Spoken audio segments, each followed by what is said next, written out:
এখানে আপনি যে মূল্য তালিকা দেখে মনে হচ্ছে কত হত কোনো দোকান আপনার, তাই মনে হচ্ছে না? দেখেন আমার শুধু একা না, আপনি সবাই তাই। এই মার্কেটে তো সব একই সাইনবোর্ড, আপনি কেউ তার বিশাল একটা ই রাখেন প্রত্যেকটা চালের দাম না। ওখানে মনে করেন একটা ডিসপ্লে যদি ওইভাবে রাখতে চাই তাহলে তো স্যার একটা ঘরেই লাগে। না তাহলে এখন আমার কাছে মনে করেন 50 পদের চাল আছে। 50 আপনি বেশি হলো। আপনি তো স্যার অনেক বুঝমান মানুষ, আপনাদের আমরা মোবাইলে টিভিতে দেখি, আমাদের কি সম্ভব কতটি একটা সাইনবোর্ড রাখা?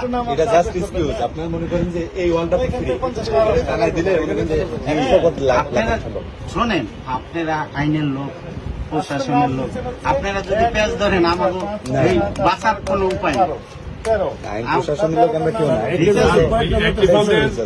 একটি পদের কয়েকটা পদ আছে। নাজির এই তো স্যার 8-10 পদ, আপনি কয় পদ